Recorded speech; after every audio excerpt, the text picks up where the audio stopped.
പ്രിയപ്പെട്ടവരെ, നമ്മുടെ സഹോദര മതസ്ഥരുടെ പറമ്പത്തുകാവ് വേല വരവ് എണ്ണപ്പെട്ട ഒരു വെള്ളിയാഴ്ചകളിലാണ് ഉണ്ടാകാറുള്ളത്. അത് ഇന്നാണ്. സ്വാഭാവികമായിട്ട് ഉച്ച കഴിഞ്ഞാൽ വളാഞ്ചേരിയുടെ പരിസരത്തൊക്കെ വൈദ്യുതി വിച്ഛേദിക്കപ്പെടും.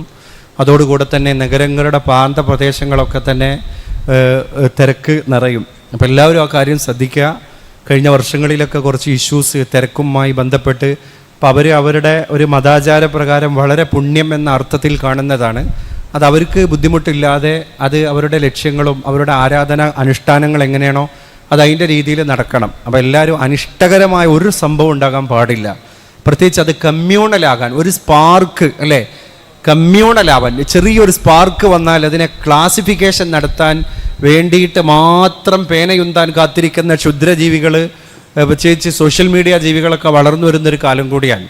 അപ്പോൾ ആരും നമ്മുടെ സഹോദര മതസ്ഥരുടെ ആചാരാനുഷ്ഠാനങ്ങൾക്ക് ഒരു രീതിയിലും വാക്കാലോ പ്രവർത്തിയാലോ നമ്മുടെ ഭാഗത്തുനിന്ന് ഒരു ബുദ്ധിമുട്ടും ഉണ്ടാക്കരുത് എന്ന കാര്യം കൂടി അറിയിക്കാൻ. നമ്മളൊക്കെ നമ്മുടേതായ ഇബാദത്തിൻ്റെ തിരക്കിലും അല്ലേ നമുക്ക്. അപ്പോൾ ഞാൻ പറയാണ്, നമുക്കിപ്പോൾ റമദാൻ്റെ അവസാന ലാപ്പിലാണ് നമ്മളുള്ളത്. അപ്പോൾ അതുകൊണ്ട് തന്നെ എല്ലാവർക്കും അവരുടെ മതവും ആചാരങ്ങളും ഒക്കെ പവിത്രമാണ്. നാം നമ്മുടെ മതാചാരങ്ങളെ മതചിഹ്നങ്ങളെ എത്ര പവിത്രമായിട്ട് കാണുന്നോ അവരവരുടെ മതാചാരങ്ങളെയും അത്രമേൽ പവിത്രമായിട്ട് കാണും. അപ്പം നമുക്ക് നമ്മുടെ മതത്തോട് ആദരവും പരിശുദ്ധി ബോധവും പവിത്രതയും ഒക്കെ ഉണ്ടെങ്കിൽ നമ്മൾ അതിനെ ആ പവിത്രതയോടുകൂടെ കാണുന്നവരുടെ പവിത്രതയും കളങ്കപ്പെടുത്തൂല. യഥാർത്ഥ വിശ്വാസി അങ്ങനെ ചെയ്യൂല. ആ കാര്യം കൂടി ഇവിടെ സാന്ദർഭികമായി ഓർമ്മപ്പെടുത്തുകയാണ്.